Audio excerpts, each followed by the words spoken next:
श्रीगणेशाय नमः। नारायणं नमस्कृत्य नरं चैव नरोत्तमं देवीं सरस्वतीं व्यासं ततो जयमुदीरयेत्। संक्षिप्त महाभारत कर्ण पर्व अध्याय 414 से 417। अध्याय 414।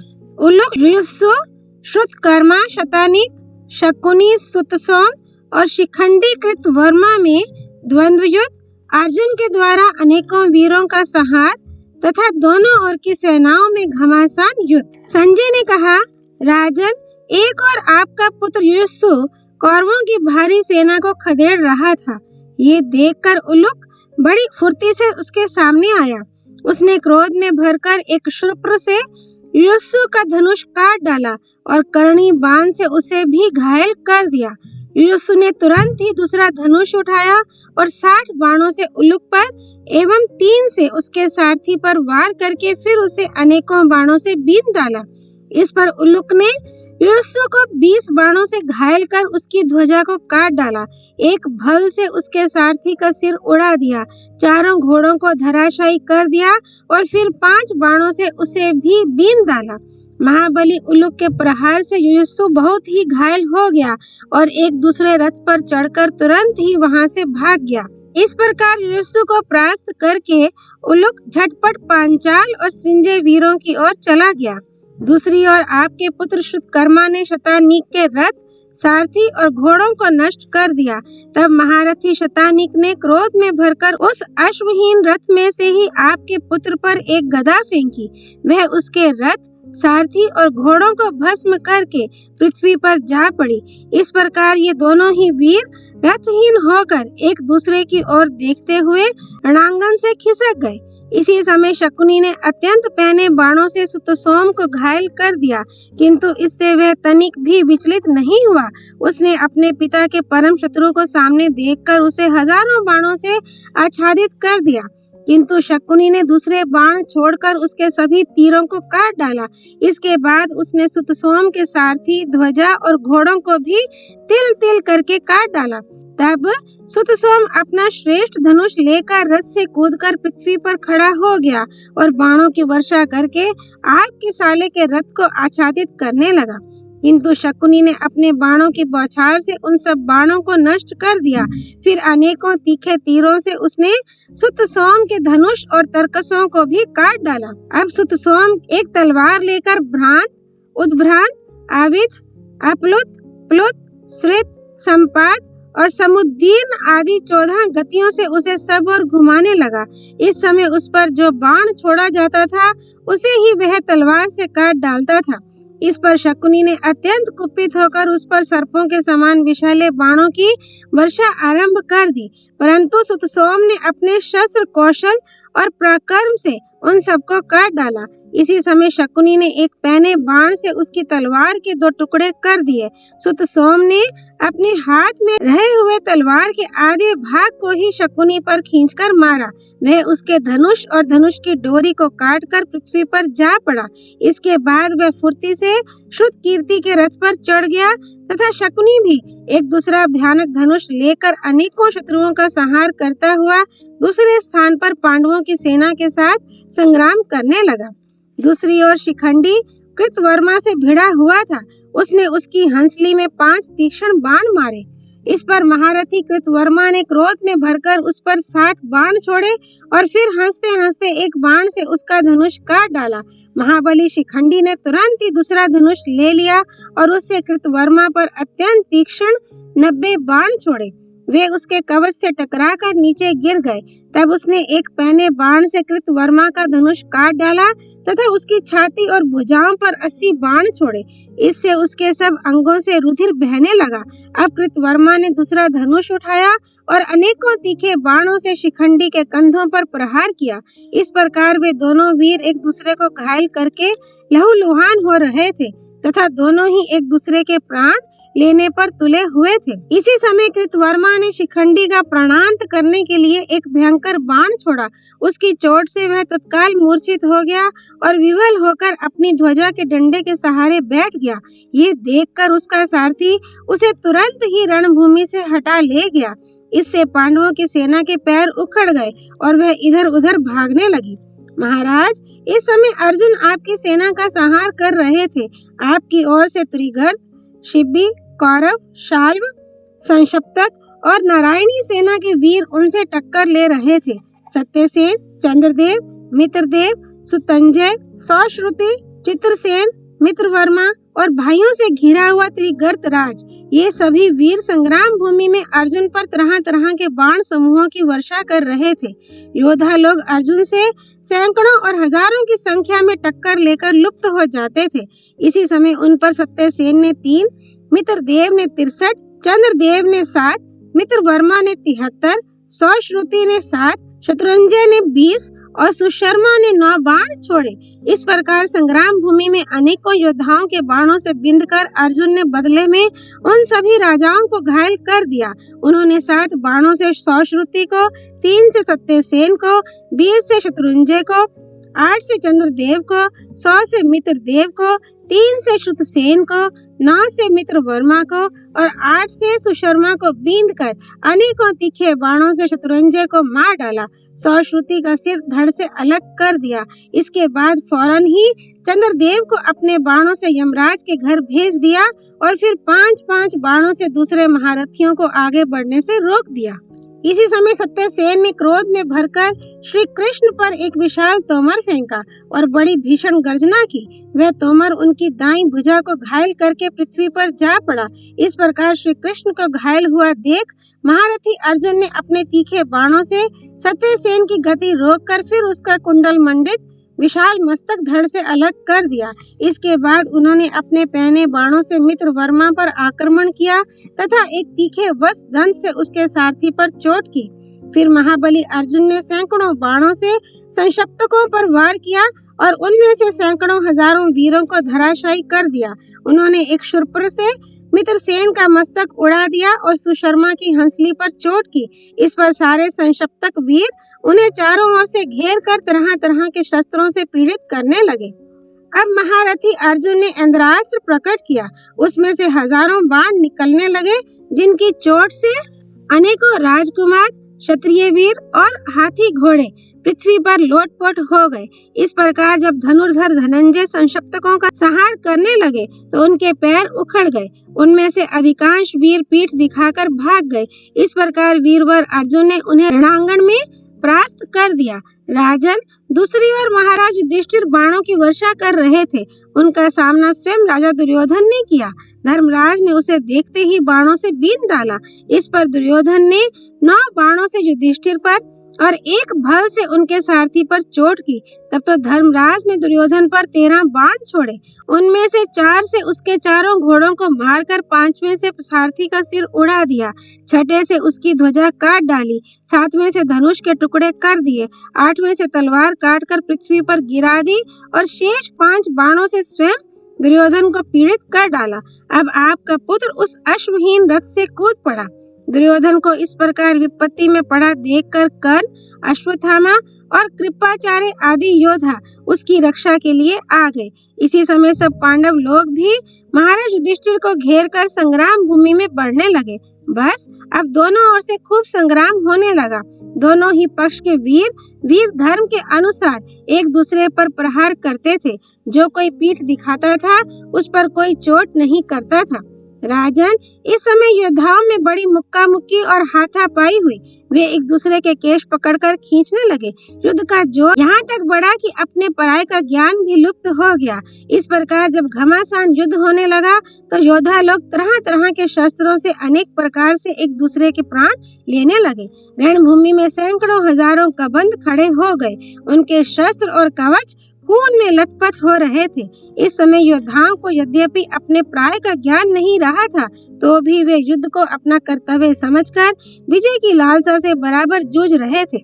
उनके सामने अपना या पराया जो भी आता उसी का वे सफाया कर डालते थे। संग्राम भूमि दोनों ओर के वीरों से खलबलासी रही थी तथा टूटे हुए रथ और मारे हुए हाथी, घोड़े एवं योद्धाओं के कारण अगामेसी हो गई थी।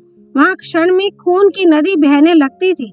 कर्ण पांचालों का, अर्जुन त्रिगर्तों का और भीमसेन कौरव तथा गजारोही सेना का संहार कर रहे थे। इस प्रकार तीसरे पहर तक ये कौरव और पांडव सेनाओं का भीषण संहार चलता रहा। अध्याय 415।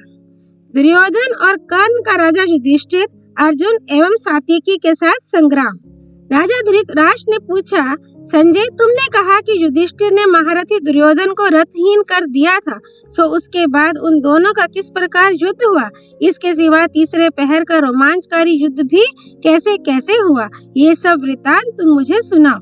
संजय ने कहा, राजन, जब दोनों ओर की सेनाएं आपस में भिड़ गईं, तो आपका पुत्र एक दूसरे रथ में चढ़कर संग्राम भूमि में आया। उसने अपने सारथी से कहा, सूत, चल जल्दी से, जहाँ राजा युधिष्ठिर हैं, वहीं मुझे शीघ्र ले चल। तब सारथी तुरंत ही उस रथ को हाँककर धर्मराज के सामने ले गया। दुर्योधन ने फौरन ही एक पैने बाण से उनका धनुष काट डाला। इस पर महाराज युधिष्ठिर ने दूसरा धनुष लेकर दुर्योधन के धनुष और ध्वजा के टुकड़े कर दिए। तब दुर्योधन ने भी दूसरा धनुष लेकर उन्हें घायल कर डाला। इस प्रकार वे दोनों ही वीर अत्यंत क्रोध में भरकर एक दूसरे पर शस्त्रों की वर्षा करने लगे। दोनों ही एक दूसरे पर वार करने का मौका देखने लगे। दोनों ही बाणों की चोटों से घायल हो गए तथा दोनों ही बार बार सिंह के समान गर्जना और शंख ध्वनि करने लगे। राजा युधिष्ठिर ने 3 वज्र के समान वेगवान और दुर्धर्ष बाणों से दुर्योधन की छाती पर चोट की। इसके बदले में आपके पुत्र ने उन्हें 5 तीक्ष्ण बाणों से घायल कर दिया। इसके बाद उसने उन पर एक अत्यंत तीक्ष्ण लोहमयी शक्ति छोड़ी। उसे आते देख राजा युधिष्ठिर ने 3 पैने बाणों से उसके टुकड़े टुकड़े कर दिए तथा 5 बाणों से दुर्योधन को भी घायल कर डाला। अब दुर्योधन गदा उठाकर बड़े वेग से धर्मराज की ओर दौड़ा। ये देखकर उन्होंने आपके पुत्र पर एक अत्यंत दिदीप्यमान शक्ति छोड़ी। उसने उसके कवच को तोड़कर छाती पर चोट पहुंचाई। इससे वह अत्यंत व्याकुल होकर गिर पड़ा और मूर्छित हो गया। इसी समय भीमसेन ने अपनी प्रतिज्ञा याद करके धर्मराज से कहा, महाराज, इसे आप ना मारें। यह सुनकर धर्मराज वहां से हट गए। अब आपके पक्ष के योद्धा कर्ण को आगे करके पांडव सेना पर टूट पड़े और उनके साथ युद्ध करने लगे। कर्ण ने अनेकों चमचमाते हुए बाण सात्यकी पर छोड़े। इस पर सात्यकी ने फौरन ही उसे तथा उसके रथ, सारथी और घोड़ों को अनेकों तीखे तीरों से छा दिया। कर्ण को इस प्रकार सात्यकी के बाणों से व्यथित देख आपके पक्ष के अनेकों अतिरथी हाथी, घोड़े, रथी और पैदल सेनाएं लेकर दौड़े। उनका सामना द्रुपद के पुत्र आदि अनेकों वीरों ने किया। इससे वहां हाथी, घोड़े, रथ और सैनिकों का बड़ा भारी संहार होने लगा। इसी समय पुरुष परवर श्री कृष्ण और अर्जुन अपने नित्य कर्म से निपटकर तथा शास्त्रानुसार भगवान शंकर का पूजन कर युद्ध क्षेत्र में आए। अर्जुन ने गांडीव धनुष चढ़ाकर सारी दिशा विदिशाओं को बाणों से व्याप्त कर दिया। शत्रुओं के अनेकों रथ, आयुध, ध्वजा और सारथियों को नष्ट कर डाला तथा बहुत से हाथी, महावत, घुड़सवार, घोड़े और पैदलों को यमराज के घर भेज दिया। ये देखकर राजा दुर्योधन अकेला ही बाणों की वर्षा करता अर्जुन पर टूट पड़ा। अर्जुन ने 7 बाणों से उसके धनुष, सारथी, ध्वजा और घोड़ों को नष्ट करके एक बाण से उसका छत्र काट डाला। इसके बाद ज्यों ही उन्होंने दुर्योधन पर एक नवा प्राण घातक बाण छोड़ा कि अश्वत्थामा ने बीच ही में उसके 7 टुकड़े कर दिए। इस पर अर्जुन ने अपने बाणों से अश्वत्थामा के धनुष, रथ और घोड़ों को नष्ट कर दिया तथा कृपाचार्य के प्रचंड कोदंड को भी टूक टूक कर डाला। इसके बाद वे कृतवर्मा के धनुष, ध्वजा और घोड़ों को नष्ट करके तथा दुशासन का भी धनुष काटकर कर्ण के सामने आए। कर्ण भी फौरन ही सात्यकी को छोड़कर अर्जुन के सामने आया और उन्हें 3 तथा श्री कृष्ण को 20 बाणों से घायल कर बार बार बाणों की वर्षा करने लगा। इतने ही में सात्यकी भी आ गया। उसने कर्ण पर पहले 99 और फिर 100 बाणों से चोट की। इसके बाद पांडव पक्ष के अन्य योद्धा भी कर्ण पर वार करने लगे। युधामन्यु, शिखंडी, द्रौपदी के पुत्र, प्रभद्रक वीर, उत्मौजा, युयुत्सु, नकुल, सहदेव, धृष्टद्युम्न, चेदी, करुष, मत्स्य और केकय देश के वीर तथा चेकितान और धर्मराज युधिष्ठिर इन सभी शूरवीरों ने बहुत सी बलवती सेना लेकर उसे चारों ओर से घेर लिया तथा उस पर तरह तरह के अस्त्र शस्त्रों की वर्षा करने लगे। परंतु कर्ण ने अपने पहने बाणों से उस सारी शस्त्र वृष्टि को छिन्न भिन्न कर डाला। बात की बात में कर्ण की अस्त्र शक्ति से आक्रांत होकर पांडवों की सेना शस्त्रहीन और घायल होकर भागने लगी। अर्जुन ने हंसते हंसते अपने अस्त्रों से कर्ण के अस्त्रों को नष्ट करके संपूर्ण दिशाओं, आकाश और पृथ्वी को बाणों से व्याप्त कर दिया। उनके बाण मुसल और परिघों के समान गिर रहे थे तथा कोई शतघनी और वज्रों के समान जान पड़ते थे। इस प्रकार आपके और पांडवों के पक्ष के योद्धा विजय की लालसा से युद्ध में जुटे हुए थे कि इसी समय सूर्यदेव अस्ताचल के शिखर पर जा पहुँचे। सब और अंधकार फैलने लगा तथा बड़े बड़े धनुर्धर अपने अपने योद्धाओं के सहित छावनी की ओर चलने लगे। कौरवों को जाते देख विजयी पांडव भी अपने शिविरों की ओर चल दिए। सब वीर बाजे गाजे के साथ सिंहनाद और गर्जना करते तथा अपने शत्रुओं की हंसी एवं श्री कृष्ण और अर्जुन की स्तुति करते जाते थे। इस प्रकार उन्होंने छावनी में जाकर रात भर विश्राम किया। अध्याय 416। कर्ण के प्रस्ताव और दुर्योधन के आग्रह से शल्य का आनाकानी के बाद कर्ण का सारथी बनना स्वीकार करना। राजा धृतराष्ट्र ने पूछा, संजय, इसके बाद दुर्योधन ने क्या किया? वह मंद बुद्धि तो कर्ण का सहारा पाकर पांडवों को उनके पुत्र और श्री कृष्ण के सहित परास्त करने का दम भरता था, किंतु बड़े ही खेद की बात है कि कर्ण अपने पराक्रम से संग्राम में पांडवों से पार नहीं पा सका। निस्संदेह जय पराजय देवाधीन ही है। मालूम होता है अब जुए का परिणाम समीप ही आ गया है। हाय, इस दुर्योधन के कारण मुझे कांटे के समान अनेकों तीव्रतर कष्ट सहने पड़ेंगे। मैं नित्य प्रति अपने पुत्रों के ही मारे जाने और परास्त होने की बात सुनता रहा हूँ। क्या पांडवों को रोकने वाला हमारी सेना में कोई भी वीर नहीं है? संजय ने कहा, राजन, जो पुरुष बीती हुई बात के लिए पीछे से सोच विचार करता है उसका वह काम तो नहीं बनता। हाँ, चिंता उसे अवश्य खाती रहती है। अब आपको इस कार्य में सफलता मिलनी तो बड़े दूर की बात है, क्योंकि पहले जानबूझकर भी आपने इसके औचित्य अनौचित्य के विषय में विचार नहीं किया। महाराज, पांडवों ने तो आपसे बार बार कहा था कि लड़ाई मत ठानिए, किंतु आपने मोहवश सुना ही नहीं।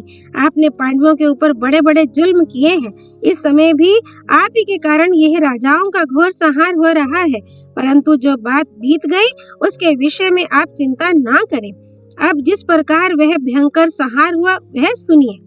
वह रात बीतने पर कर्ण राजा दुर्योधन के पास आया और उससे कहने लगा, राजन, आज मेरी अर्जुन के साथ मुठभेड़ होगी। उसमें या तो मैं उस वीर का काम तमाम कर दूंगा या वह मुझे मार डालेगा। मैं इंद्र की दी हुई शक्ति खो बैठा हूँ, इसलिए आज अर्जुन अवश्य मेरे ऊपर धावा करेगा। अब जो काम की बात है वह सुनिए। मेरे और अर्जुन के दिव्य अस्त्रों का प्रभाव तो समान ही है, किंतु शत्रु के पराक्रम को कुचलने में, हाथ की सफाई में, युद्ध कौशल में और अस्त्र संचालन में अर्जुन मेरे समान नहीं है। इसके सिवा बल, वीर्य, विज्ञान, पराक्रम और निशाना साधने में भी वह मेरी बराबरी नहीं कर सकता। मेरा जो ये विजय नाम का धनुष है, इसे विश्वकर्मा ने इंद्र के लिए बनाया था। इसी के द्वारा इंद्र ने दैत्यों पर विजय प्राप्त की थी। इंद्र ने यह श्रेष्ठ धनुष परशुराम जी को दिया था और उन्होंने मुझे दिया। ये परशुराम जी का दिया हुआ प्रचंड धनुष गांडीव से भी बढ़कर है। इसी के द्वारा परशुराम जी ने 21 बार पृथ्वी को जीता था। इसी से अर्जुन के साथ मेरे 2 हाथ होंगे।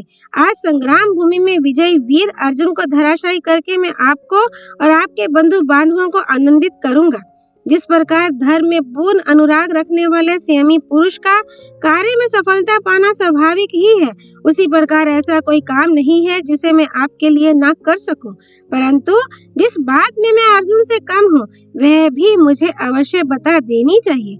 उसके धनुष की डोरी दिव्य है, तर्कस अक्षय है तथा उसके पास अग्निदेव का दिया हुआ वह दिव्य रथ है जो किसी भी ओर से तोड़ा नहीं जा सकता। इसके सिवा उसके घोड़े मन के समान वेगवान है। ध्वजा भी दिव्य और दीप्तिमती है तथा उस पर बड़ा ही विस्मय में डालने वाला एक वानर बैठा हुआ है। इससे भी बढ़कर यह बात है कि जगत की रचना करने वाले स्वयं श्री कृष्ण उसके सारथी और रक्षक है। इन सब बातों की मेरे पास कमी है, तो भी मैं अर्जुन के साथ युद्ध करना चाहता हूँ। हमारे पक्ष में महाराज शल्य अवश्य श्री कृष्ण की बराबरी कर सकते हैं। यदि वे मेरे सारथी बन जाएं, तो निश्चय ही आपकी विजय हो सकती है। अतः आप इन्हें मेरा सारथ्य करने के लिए तैयार कर लीजिए।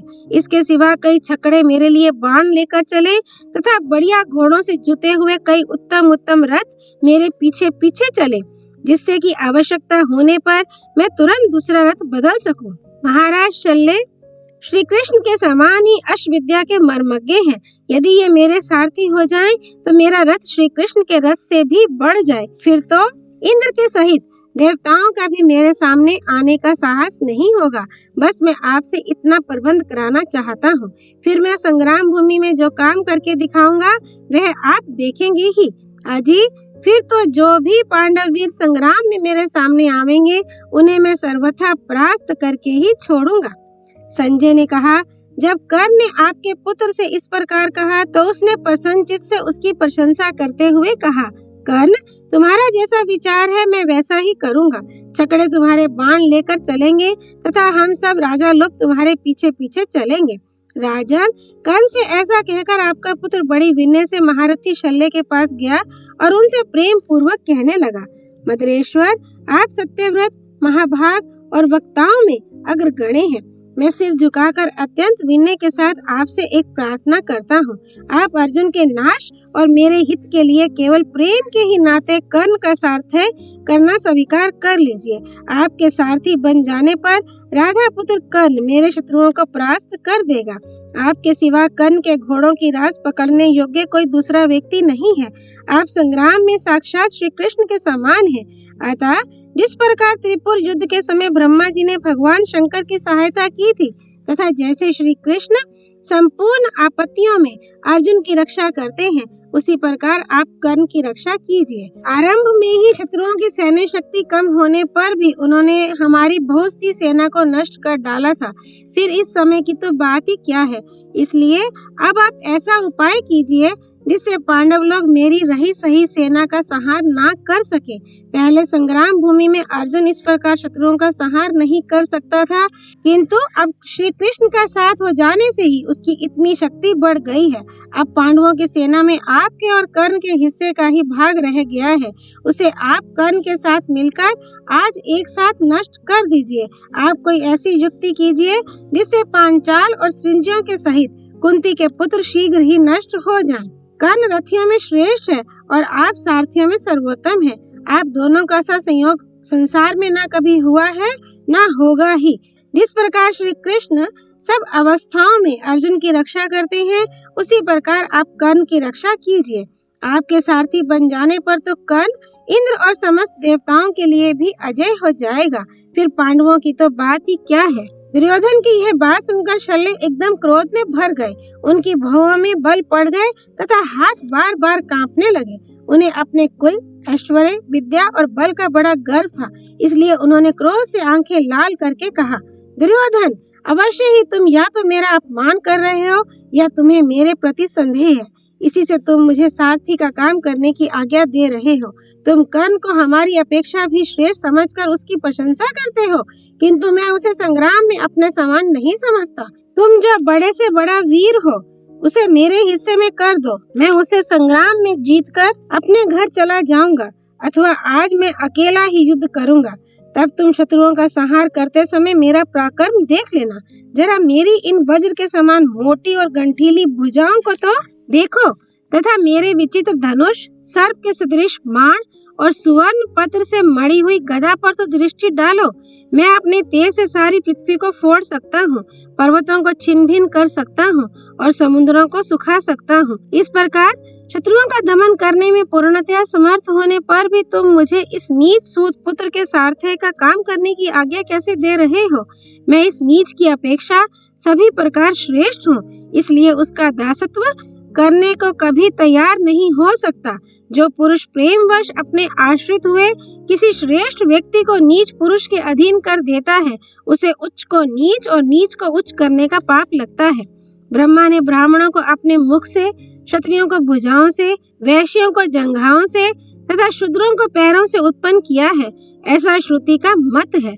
इनमें क्षत्रिय जाति सब वर्णों की रक्षा करने वाली, सबसे कर लेने वाली और दान देने वाली है।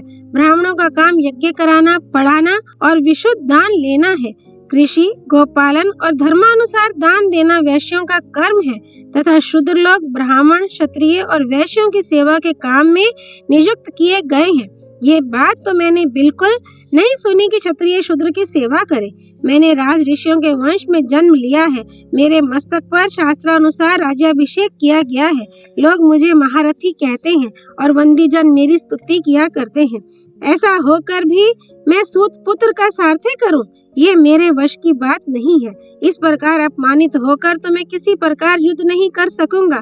इसलिए अब मैं अपने घर जाने के लिए तुमसे आज्ञा मांगता हूँ। पुरुष सिंह शल्य ऐसा कहकर उठ खड़े हुए और वहाँ जो राजा बैठे थे क्रोध पूर्वक उनके बीच से जाने लगे। तब आपके पुत्र ने बड़े प्रेम और मान से उन्हें रोका और बड़े मीठे शब्दों में उन्हें समझाते हुए कहने लगा, राजन, आप अपने विषय में जैसा समझते हैं निसंदेह ये बात ऐसी ही है, परंतु मेरे कथन का जो अभिप्राय है जरा उसे भी सुनने की कृपा करें। आपके पूर्व पुरुष सर्वदा सत्य भाषण ही करते रहे हैं।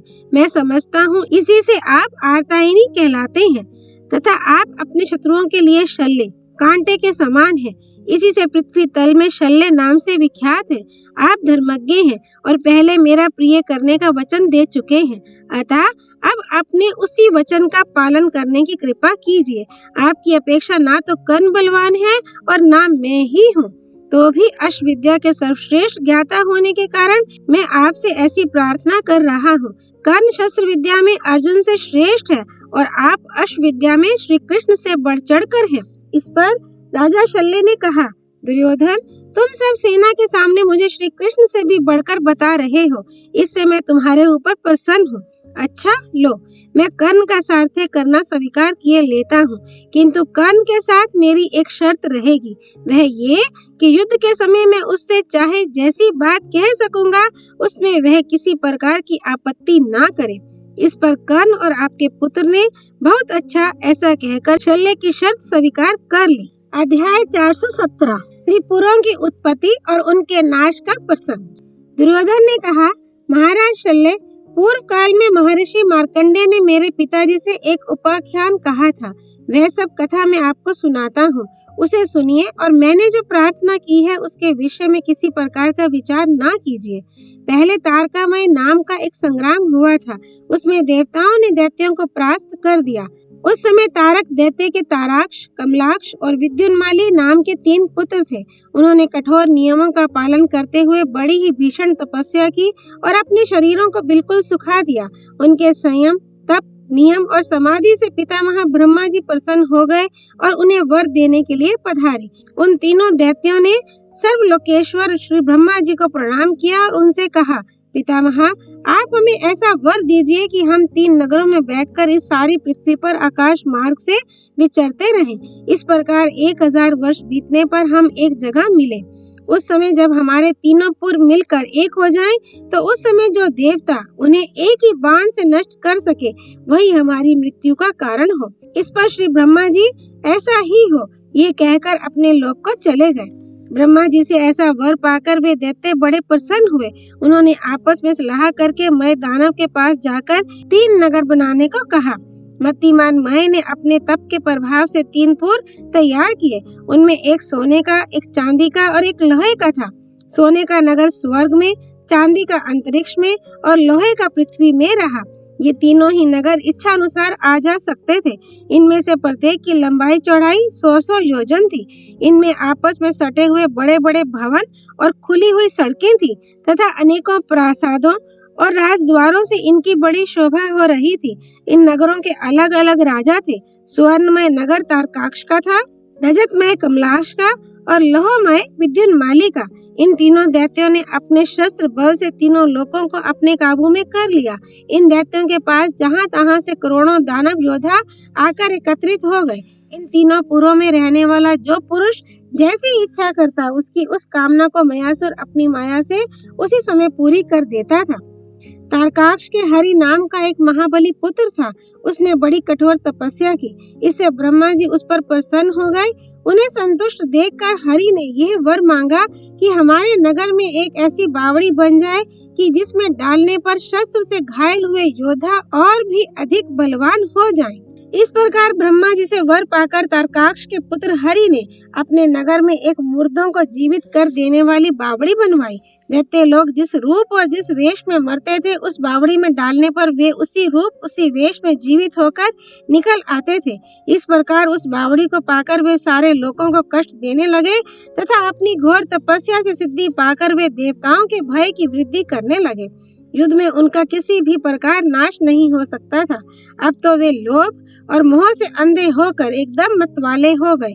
उन्होंने लज्जा को एक ओर रख दिया और सब और लूट मार करने लगे। वरदान के मद में चूर होकर वे समय समय पर जहाँ तहाँ देवताओं को भगाकर स्वेच्छा से विचरने लगे। उन मर्यादाहीन दुष्ट दानवों ने देवताओं के प्रिय उद्यान और ऋषियों के पवित्र आश्रमों को नष्ट भ्रष्ट कर डाला। इस प्रकार जब सब लोग पीड़ित होने लगे तो मरुत गण को साथ लेकर देवराज इंद्र ने चढ़ाई कर दी और उन नगरों पर वे सब और वज्र प्रहार करने लगे।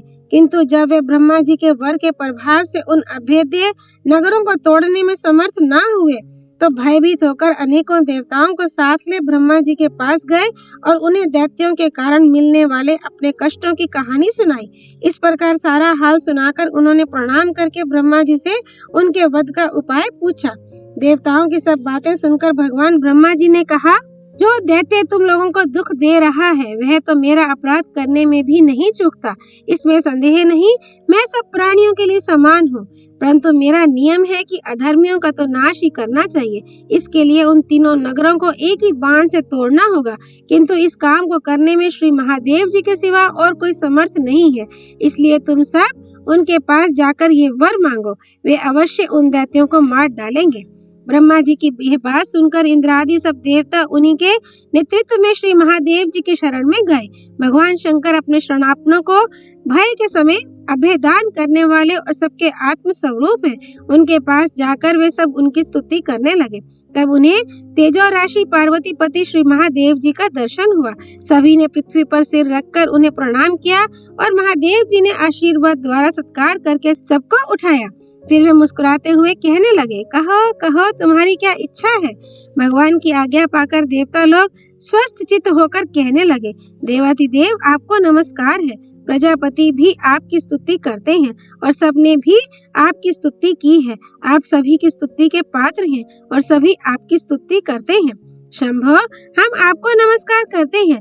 आप सबके आश्रय स्थान और सभी का संहार करने वाले हैं। ऐसे ब्रह्म स्वरूप आपको हम नमस्कार करते हैं। आप सभी के अधीश्वर और नियंता हैं तथा वनस्पति, मनुष्य, गौ और यज्ञों के पति हैं। हम आपको नमस्कार करते हैं। देव, हम मन, वाणी और कर्मों से आपके शरणापन्न हैं। आप हम पर कृपा कीजिए। तब भगवान शंकर ने प्रसन्न होकर उनका स्वागत सत्कार करते हुए कहा, देवगण, भय को छोड़िए और बताइए मैं आपका क्या काम करूं। इस प्रकार जब महादेव जी ने देवता, ऋषि और पितृगण को अभयदान दिया तो ब्रह्मा जी ने उनका सत्कार करके संसार के हित के लिए कहा, सर्वेश्वर, आपकी कृपा से इस प्रजापति के पद पर प्रतिष्ठित होकर मैंने दानवों को एक महान वर दे दिया था। उसके कारण उन्होंने सब प्रकार की मर्यादा तोड़ दी है। अब आपके सिवा उनका और कोई भी संहार नहीं कर सकता। देवता लोग आपके शरण में आकर यही प्रार्थना कर रहे हैं, सो आप इन पर कृपा कीजिए। तब महादेव जी ने कहा, देवताओं, मैं धनुष बाण धारण करके रथ में सवार हो संग्राम भूमि में तुम्हारे शत्रुओं का संहार करूंगा। अतः तुम मेरे लिए एक ऐसा रथ और धनुष बाण तलाश करो जिनके द्वारा मैं इन नगरों को पृथ्वी पर गिरा सकूं। देवताओं ने कहा, देवेश्वर, हम तीनों लोकों के तत्वों को जहां तहां से इकट्ठे करके आपके लिए एक तेजोमय रथ तैयार करेंगे। ऐसा कहकर उन्होंने विश्वकर्मा के रचे हुए एक विशाल रथ को महादेव जी के लिए तैयार किया। उन्होंने विष्णु, चंद्रमा और अग्नि को बाण बनाया तथा बड़े बड़े नगरों से भरी हुई पर्वत, वन और द्वीपों से व्याप्त वसुंधरा को ही उनका रथ बना दिया। इंद्र, वरुण, यम और कुबेर आदि लोकपालों को घोड़े बनाया एवं मन को आधार भूमि बना दिया। इस प्रकार जब वह श्रेष्ठ रथ तैयार हो गया तो महादेव जी ने उसमें अपने आयुध रखे।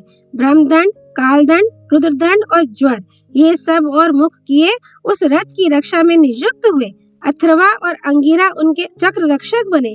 ऋग्वेद, सामवेद और समस्त पुराण उस रथ के आगे चलने वाले योद्धा हुए। इतिहास और यजुर्वेद पृष्ठ रक्षक बने तथा दिव्यवाणी और विद्याएं पार्श्व रक्षक बनी। स्तोत्र तथा वस्त्रकार और ओंकार रथ के अग्रभाग में सुशोभित हुए। उन्होंने 6 ऋतुओं से सुशोभित संवत्सर को अपना धनुष बनाया तथा अपनी छाया को धनुष की अखंड प्रत्यंचा के स्थान में रखा। इस प्रकार रथ को तैयार देख वे कवच और धनुष धारण कर विष्णु, सोम और अग्नि से बने हुए दिव्य बाण को लेकर युद्ध के लिए तैयार हो गए। तब देवताओं ने सुगंध युक्त वायु को उनके लिए हवा करने को नियुक्त किया। तब महादेव जी समस्त युद्ध सज्जा से सुसज्जित हो पृथ्वी को कंपायमान करते रथ पर सवार हुए। बड़े बड़े ऋषि, गंधर्व, देवता और अप्सराओं के समूह उनकी स्तुति करने लगे। इस समय भगवान शंकर खड्ग, बाण और धनुष धारण करके बड़ी ही शोभा पा रहे थे। उन्होंने हंसकर कहा, मेरा सारथी कौन बनेगा? देवताओं ने कहा, देवेश्वर, आप जिसे आज्ञा देंगे वही आपका सारथी बन जाएगा, इसमें आप तनिक भी संदेह ना करें। तब भगवान ने कहा, तुम स्वयं ही विचार करके जो मुझसे श्रेष्ठ हो उसे मेरा सारथी बना दो। ये सुनकर देवताओं ने पितामह ब्रह्मा जी के पास जाकर उन्हें प्रसन्न करके कहा, भगवान, आपने हमसे पहले ही कहा था कि मैं तुम्हारा हित करूंगा, सो अपना ये वचन पूरा कीजिए। देव, हमने जो रथ तैयार किया है वह बड़ा ही दुर्धर्ष है। भगवान शंकर उसके योद्धा नियुक्त किए गए हैं। पर्वतों के सहित पृथ्वी ही रथ है तथा नक्षत्र माला ही उसका वरुथ है, किंतु उसका कोई सारथी दिखाई नहीं देता। सारथी इन सब की अपेक्षा बढ़ चढ़कर होना चाहिए, क्योंकि रथ तो उसी के अधीन रहता है। हमारी दृष्टि में आपके सिवा और कोई भी इसका सारथी बनने योग्य नहीं है। आप सर्वगुण संपन्न और सब देवताओं में श्रेष्ठ हैं, अतः अब आप भी रथ पर बैठकर घोड़ों की राह संभालिए। ब्रह्मा जी ने कहा, देवताओं, तुम जो कुछ कहते हो उसमें कोई बात झूठी नहीं है, अतः जिस समय भगवान शंकर युद्ध करेंगे मैं अवश्य उनके घोड़े हाँकूंगा। तब देवताओं ने संपूर्ण लोकों के सृष्टा भगवान ब्रह्मा जी को श्री महादेव जी का सारथी बनाया। जिस समय वे उस विश्व वंदे रथ पर बैठे, उसके घोड़ों ने पृथ्वी पर सिर टेककर उन्हें प्रणाम किया। परम तेजस्वी भगवान ब्रह्मा ने रथ पर चढ़कर घोड़ों की रास और घोड़ा संभाला और श्री महादेव जी से कहा, देवश्रेष्ठ, रथ पर सवार होइए। तब भगवान शंकर विष्णु, सोम और अग्नि से उत्पन्न हुआ बाण लेकर अपने धनुष से शत्रुओं को कंपायमान करते रथ पर चढ़े। उस समय महर्षि, गंधर्व, देव समूह और अप्सराओं ने उनकी स्तुति की। भगवान शिव रथ पर बैठकर अपने तेज से तीनों लोकों को दीप्यमान करने लगे। उन्होंने इंद्रादि देवताओं से कहा, तुम लोग ऐसा संदेह मत करना कि ये बाण इन पुरों को नष्ट नहीं कर सकेगा। अब तुम इस बाण से इन असुरों का अंत हुआ ही समझो। देवताओं ने कहा, आपका कथन बिल्कुल ठीक है, अब इन दैत्यों का अंत हुआ ही समझना चाहिए। आपका वचन किसी प्रकार मिथ्या नहीं हो सकता। इस प्रकार विचार करके देवता लोग बड़े प्रसन्न हुए। इसके बाद देवाधिदेव श्री महादेव जी उस विशाल रथ पर चढ़कर सब देवताओं के साथ चले। उनके इस प्रकार कुछ करने पर सारा संसार और देवता लोग प्रसन्न हो गए। ऋषिगण अनेकों स्तोत्रों से उनकी स्तुति करने लगे और करोड़ों गंधर्व गण तरह तरह के बाजे बजाने लगे। अब भगवान शंकर ने मुस्कुराकर कहा, प्रजापते, चलिए, जिधर वे दैत्यगण हैं उधर ही घोड़े बढ़ाइए। तब ब्रह्मा जी ने अपने मन और वायु के समान वेगवान घोड़ों को दैत्य और दानवों से रक्षित उन तीनों पुरों की ओर बढ़ाया। इस समय नंदीश्वर ने बड़ी भारी गर्जना की, जिससे सारी दिशाएं गूंज उठी। उनका वह भीषण नाद सुनकर तारकासुर के अनेकों दैत्य नष्ट हो गए। उनके सिवा जो शेष रहे वे युद्ध के लिए उनके सामने आ गए। अब त्रिशूल पाणी भगवान शंकर ने क्रोध में भरकर अपने धनुष पर रोंधा चढ़ाया और उस पर बाण चढ़ाकर उसे पाशुपतास्त्र से युक्त किया। फिर वे तीनों पुरों के इकट्ठे होने का चिंतन करने लगे। इस प्रकार जब वे धनुष चढ़ाकर तैयार हो गए तो उसी समय तीनों नगर मिलकर एक हो गए। यह देखकर देवता लोग बड़ी हर्ष ध्वनि करने लगे तथा सिद्ध और महर्षियों के सहित उनकी स्तुति करते हुए जय जयकार करने लगे। इस प्रकार जब असह तेजस्वी भगवान शंकर असुरों का संहार करने की तैयारी कर रहे थे, उनके सामने तीनों पुर एकत्रित होकर प्रकट हुए। उन्होंने तुरंत ही अपना दिव्य धनुष खींचकर उन पर वह त्रिलोकी का सारभूत बाण छोड़ा। उस बाण के छूटते ही तीनों पुर नष्ट होकर गिर गए। उस समय बड़ा ही आर्तनाद हुआ। महादेव जी ने उन असुरों को भस्म करके पश्चिम समुद्र में डाल दिया। इस प्रकार त्रिलोक हितकारी भगवान शिव ने कुपित होकर उस त्रिपुर का दाह किया और दैत्यों को निर्मूल कर दिया। फिर अपने क्रोध से उत्पन्न हुई अग्नि को रोककर उन्होंने कहा, तू त्रिलोकी को भस्म ना कर। इस प्रकार दैत्यों का नाश हो जाने पर समस्त देवता, ऋषि और लोग प्रकृतिस्थ हो गए तथा बड़े श्रेष्ठ वचनों से भगवान शंकर की स्तुति करने लगे। फिर भगवान की आज्ञा पाकर ब्रह्मा आदि सभी देवगण सफल मनोरथ होकर अपने अपने स्थानों को चले गए। इस तरह श्री महादेव जी ने समस्त लोगों का कल्याण किया था। उस समय जिस प्रकार जगतकर्ता भगवान ब्रह्मा जी ने उनका सारथ्य किया था, उसी प्रकार आप भी वीरवर कर्ण के अश्वों का संचालन कीजिए। राजन, इसमें संदेह नहीं कि आप श्री कृष्ण, कर्ण और अर्जुन से भी श्रेष्ठ हैं। कर्ण युद्ध करने में श्री महादेव जी के समान है, तो आप रथ हाँकने में साक्षात ब्रह्मा जी के सदृश हैं। अतः आप दोनों मिलकर मेरे शत्रुओं को उन दैत्यों के समान ही परास्त कर सकते हैं। महाराज, अब आप ऐसा उपाय कीजिए जिससे आज कर्ण संग्राम भूमि में अर्जुन का वध कर सके। कर्ण की, हमारी और हमारे राज्य की स्थिति अब आप ही के ऊपर निर्भर है। हमारी विजय भी आप पर ही अवलंबित है। अतः आप कर्ण के घोड़ों का नियंत्रण कीजिए। महाराज, कर्ण को स्वयं श्री परशुराम जी ने धनुर्विद्या सिखाई है। यदि इसमें कोई दोष होता तो वे इसे कभी दिव्य अस्त्र ना देते। मैं तो कर्ण को क्षत्रिय कुल में उत्पन्न हुआ देवपुत्र ही समझता हूँ। ये कवच और कुंडल पहने उत्पन्न हुआ है तथा विशाल बाहु और महारथी है, इसलिए इसका जन्म सूत कुल में होना किसी प्रकार संभव नहीं है। ओम तत्सत। नर नारायण भगवान श्री कृष्ण की जय। माँ पार्वती पति भगवान शिव शंकर की जय। हर हर महादेव। माँ भगवती सरस्वती देवी की जय। भगवान व्यासा अवतार श्री कृष्ण द्वैपायन की जय। श्री हरि अर्पणमस्तु।